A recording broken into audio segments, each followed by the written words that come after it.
ஓம் நமச்சிவாயா. 10ஆம் வீடு தொழில்ஸ்தானம் கர்மஸ்தானம். 10ல் ஒரு பாவியேனும் இருப்பது நன்று என்று கூறுவது 10ல் தனித்த குரு தொழிலை கெடுப்பார் என்பதும் நடைமுறையில் ஒத்து வருவதில்லை.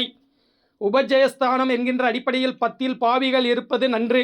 எனினும் சனி 10ல் இருப்பது கண்டிப்பாக சொந்த தொழில் யோகத்தை கெடுப்பார். அதே சமயம் பேசி புளிக்கும் வக்கீல் தொழிலை குருவின் துணை கொண்டு தருவார். 10ல் சூரியன் செவ்வாய் இருப்பது திக்பலம் என்கின்ற அடிப்படையில் அதிகாரமிக்க பதவிகள், யூனிஃபார்ம் சர்வீஸ், காவல்துறை, இராணுவம் போன்ற வேலை அமையும். 10ல் ராகு கேது இருப்பது அவர்கள் அமரும் வீட்டின் தன்மையை பொறுத்தும் சேரும் கிரகங்களை பொறுத்தும் கலவையான பலன்கள் நடைபெறும்.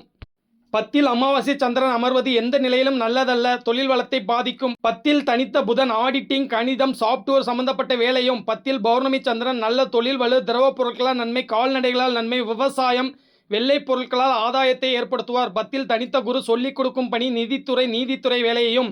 10ல் சுக்கிரன் கலைத்துறை வேலையும் கொடுப்பார். பொதுவாக 10ல் அனைத்து கிரகங்களும் நல்ல பலன்களை தரும்.